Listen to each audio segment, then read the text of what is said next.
I saw my late husband's picture hanging on the wall of my new madam's sitting room, and my heart stopped. I stood there with the mop still in my hand, water dripping onto the marble floor, staring at the face I had cried over for 3 years. The face I had buried in my memory. The face my children still asked about when they said their prayers at night. It was him, Emeka. My husband, framed in gold, smiling in a suit I had never seen him wear. Standing next to my new Madam Gloria on what looked like a wedding day, my knees went weak. I grabbed the wall to stop myself from falling. Let me take you back to where this story truly began. I was a young woman living in a 2-room apartment in Onitsha with my 2 children, Chisom, who was 5, and little Tobena, who was barely 3. We didn't have much, but we had each other, and we had Emeka. He wasn't a rich man, but he was mine. Or so I believed. Then one afternoon, his younger brother Chike came to my door with red eyes and a face full of sorrow. He told me Emeka had died in a road accident on his way back from Abuja. He said the body had been badly damaged. He said it was better I didn't see it. He said the burial had already been done quietly by the family to save me from more pain.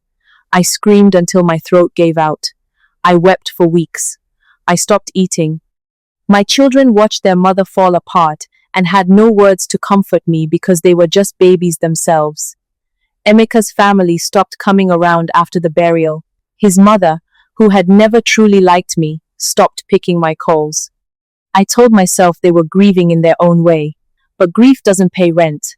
I packed what little we had, moved to a smaller place, and started doing whatever work I could find. I washed people's clothes. I cleaned their houses. I cooked for families who barely looked at me. I did all of it with my 2 children watching from a corner, waiting for their mother to bring home enough to feed them that night.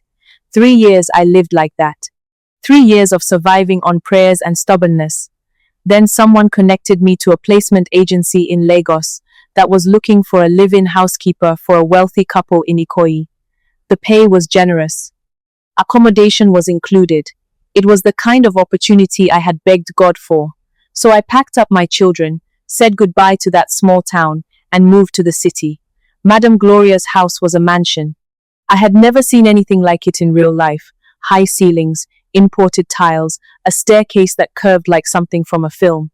She was a beautiful woman, well-dressed, soft-spoken, and kind to me from the first day. I told myself I had finally caught a good break. That was before I saw the picture. I stood in that sitting room for a long time, just staring.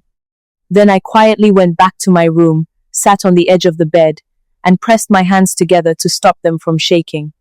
I told myself I was imagining things. I told myself grief can make the mind play tricks. I told myself it couldn't be him. But I knew that face. I had memorized that face. I had kissed that face 1,000 times. Over the following days, I watched. I listened. I paid attention to every name spoken in that house. And then one evening, the man himself walked through the front door. Emeka. In the flesh. Healthy. Well-fed. Wearing a watch that cost more than everything I owned. He walked into that house like a man who owned it, kissed Madame Gloria on the cheek, and sat down at a dining table set with food I had spent 2 hours preparing. I stayed in the kitchen. My whole body was on fire. My hands were shaking so badly, I knocked over a glass and had to crouch on the floor to pick up the pieces. I kept saying to myself, breathe. Just breathe. Don't fall apart. Not yet. That night, I cried into my pillow so my children wouldn't hear me. I didn't confront him. Not immediately. I was too afraid of what he would do, too afraid of losing this job, too afraid of what the truth would mean. But the truth, I have learned, has a way of refusing to stay buried. A few weeks later, Madame Gloria called me into her study. She closed the door. She looked at me with those sharp eyes of hers and she said, Ada, I need to ask you something, and I need you to be completely honest with me. She had been doing her own investigation. A mutual contact had seen me, recognized me, and made a quiet phone call. Madame Gloria had already started pulling at the thread before she even sat me down. She placed a photograph on the desk in front of me. An old photograph me and Emeka on our wedding day, standing in front of a church in Onitsha, both of us grinning like the whole world belonged to us. "Is this you?" she asked. I looked at her. And then, for the first time in 3 years, I told the full story, every single part of it. The knock on the door, the brother with the sad face, the burial I was never allowed to attend, the years of washing clothes and scrubbing floors, the 2 children sleeping in the next room who still prayed for their father every night, not knowing he was alive. By the time I finished, Madame Gloria's face had gone completely still. She didn't cry. She didn't shout. She just sat there quietly for a moment, and then she stood up, straightened her dress, and said, "Thank you, Ada. You can go and rest." What happened next, I only learned in pieces afterward. Madame Gloria confronted Emeka that same night. He denied it at first the way guilty men always do. He lied smoothly, the way he had always been able to lie, but she had evidence he couldn't explain away. She had records. She had the photograph. She had a marriage certificate with my name on it, which meant his marriage to her wasn't even legal.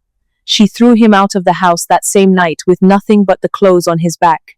She froze every account he had access to. She contacted her lawyers the following morning. Every asset he had accumulated through her, the car, the investments, the business she had set him up with, all of it, was reclaimed. He went from a mansion in Ikoyi to sleeping on a relative's couch in 2 days. The same family that had helped him lie. The same mother that had stopped picking my calls. The same brother who had come to my door with fake tears. He lost everything. And me? Madame Gloria sat me down 1 week later and made me an offer I almost didn't believe was real. She said she had watched me work for weeks, and she had seen how capable I was. She said she had a position opening in her company, an administrative role that came with a proper salary, health benefits, and a staff apartment in a good neighborhood. She said she wanted to give it to me, if I would take it. I couldn't speak for a full minute. Then I said yes. That was 2 years ago. Today, I sit at a desk in a real office. I wear clothes that aren't stained with someone else's dirt. My children go to a good school in this city, and when they come home in the afternoon, there is food on the table and a woman at the door who is not exhausted to the bone. Chisom wants to be a doctor. Tobena has decided he wants to build bridges. And me, I want to build a life so solid that no man and no lie can ever knock it down again.